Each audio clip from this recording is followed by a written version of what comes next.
Greetings. It is I, Boardie the Board's Public Relations Officer and #1 fan.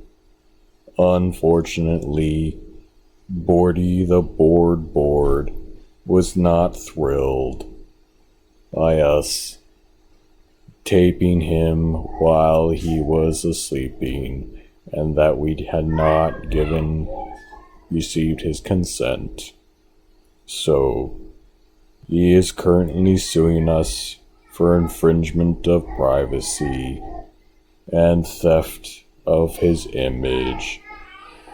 Thus, we have received a cease and desist order for any new content for Boardie the Board.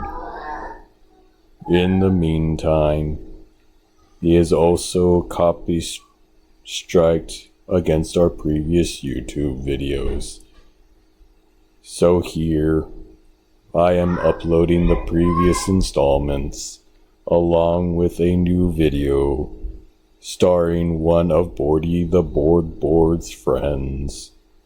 I hope you enjoy. Thank you. Board. This is board. It's an ironing board. Its life is bored. To be bored is what it does. Bored. Bored doesn't like fun. Bored is bored. Bored. Isn't it boring to be a board? That is the essence of bored. Bored has no friends. Bored is bored of boredom. Welcome to another adventure of Board, whose name is Boardie. Boardie the Board. Apparently, he now has a following on YouTube. He finds that very boring and is sorry for those watching, for your lives must be very boring to think that Boardie the Board's life is worth watching on YouTube for a whole 60 seconds every week.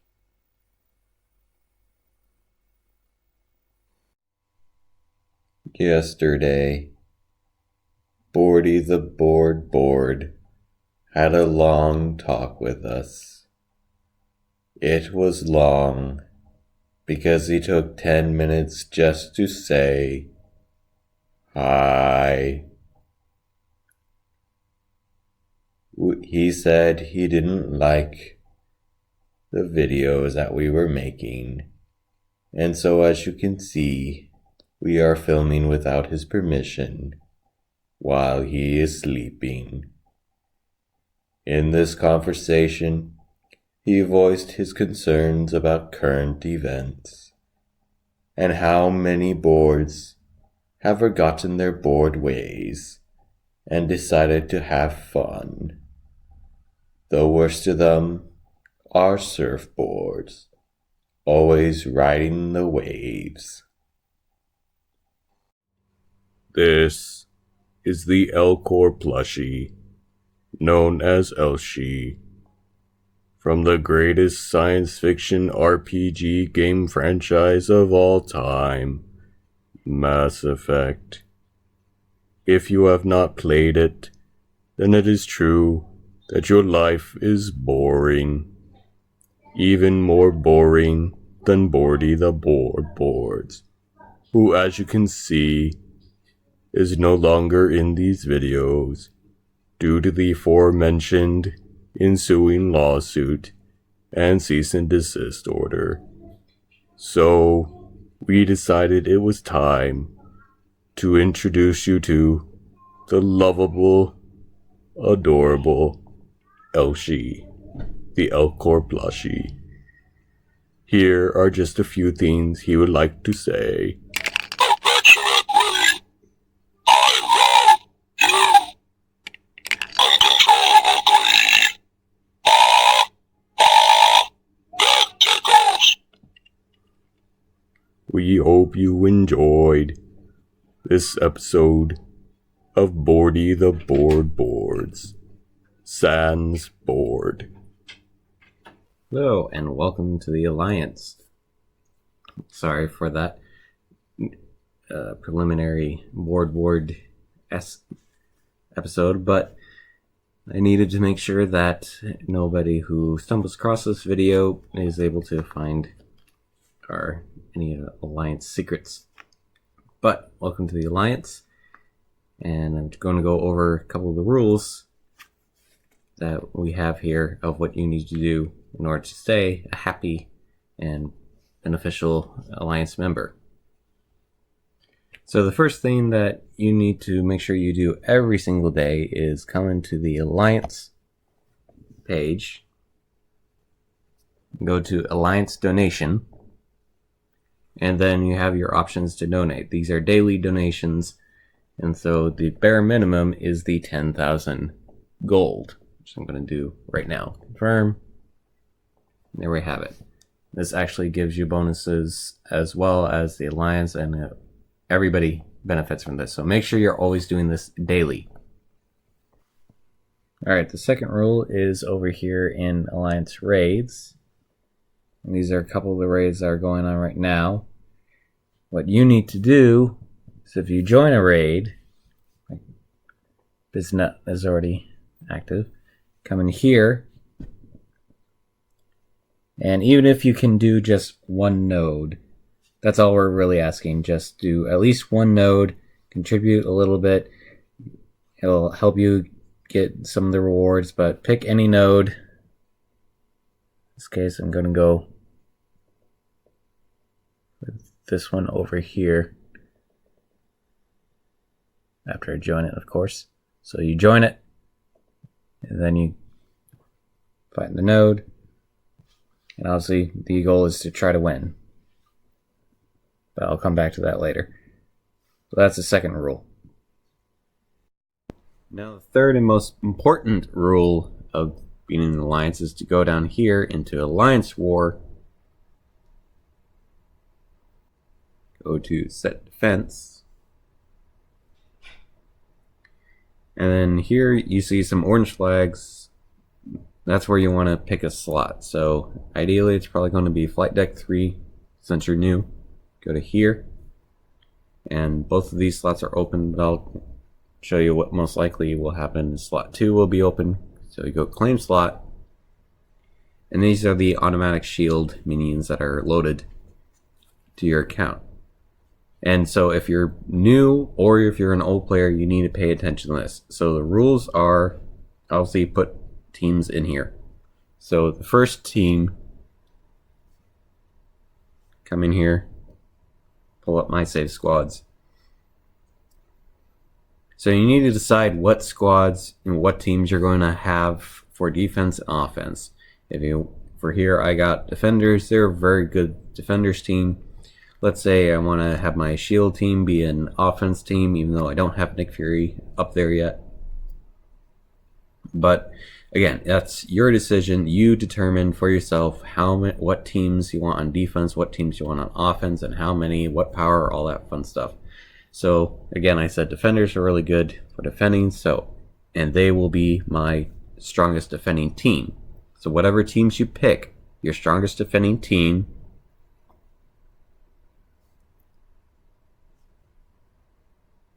should always go into slot 1. Now, because this is all our attackers will ever see of your teams when they first get to your room that you're in, you want to have your second team also be very strong on defense.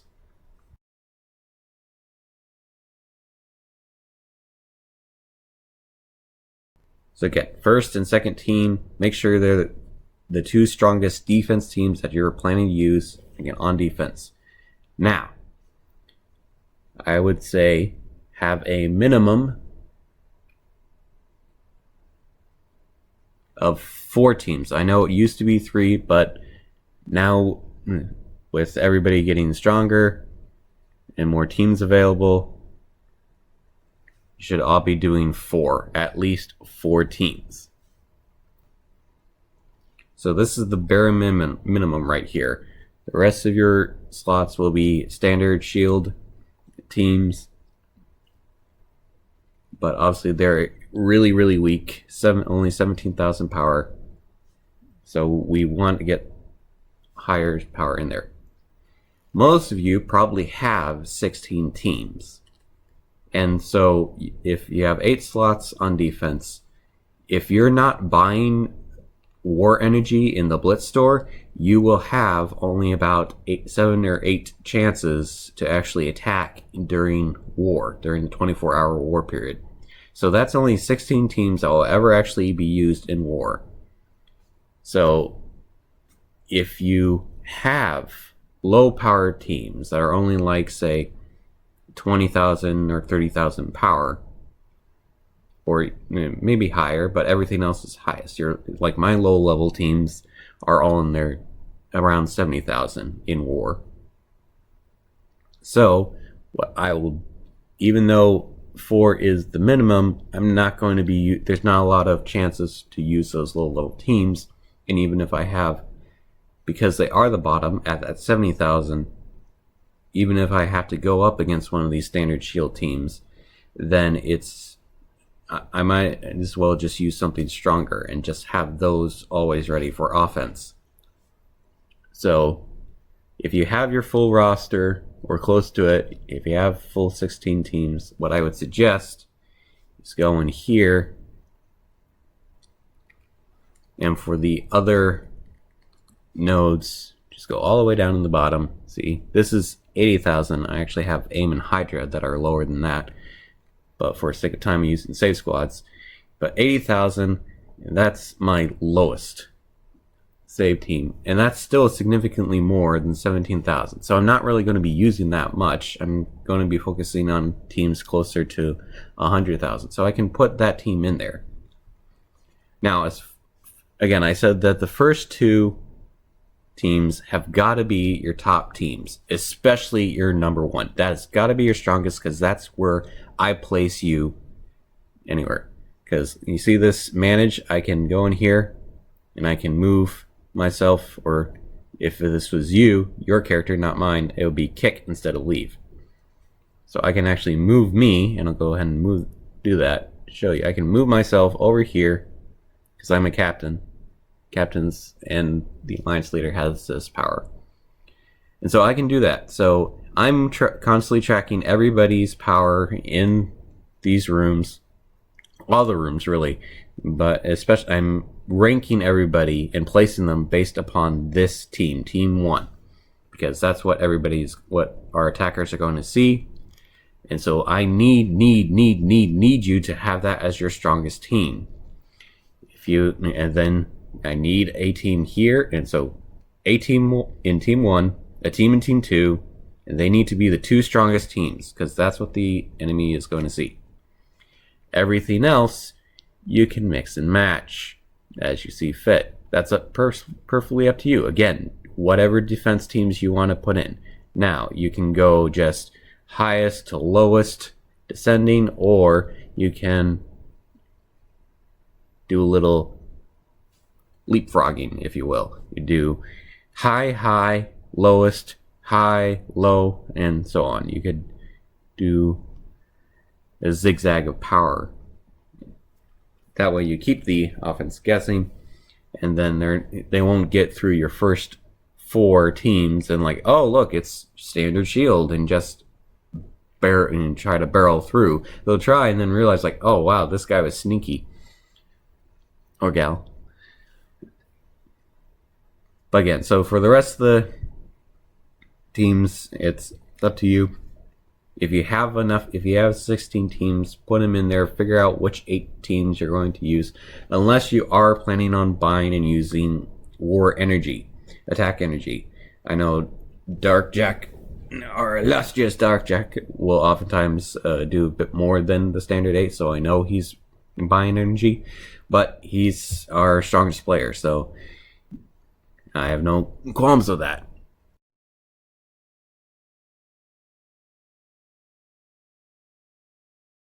And again, you don't have to have your strongest team in here. If like this was Brotherhood, they're not really good on defense. My Brotherhood's not in there, but offense they are. So that's your prerogative, which teams you use.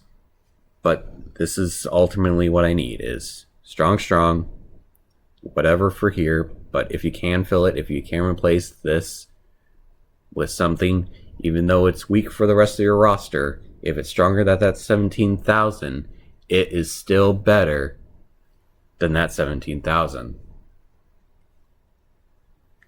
And so once you're in place, you let me know, and then like I showed you, I will be able to move you wherever, rank you accordingly. I have a whole strategy of what rooms and what slots take priority, what rooms and slots have higher defense, and so it's pretty much passive from there. You don't have to worry about it once you got your team set, and then you just tell me when you're making significant changes. But I'm pretty much checking everybody and updating my spreadsheet about once a week. I try to make it once a week. Sometimes it goes a little over, sometimes a bit more often than once a week, but that's what I aim for. But as long as you follow those rules, you should be good to go. And in the event, I only speak this because it happened recently, in the event that you do choose to leave the alliance, that is perfectly your right to do so, and we will not do anything to say, oh no, you can't leave the alliance. But do a few courteous things for us. If you are choosing to leave the alliance, tell us what we can do better, give us feedback on just why you left, and if there was something wrong with us. We know we're not perfect, so we will love to hear if we're doing something wrong and how can we be better. And above all, please do not leave in the middle of a war. Again, I mention this not because I think it should be mentioned, but because somebody did it when I felt it was obvious to everyone. That's all I have for today. Thank you for watching. Goodbye.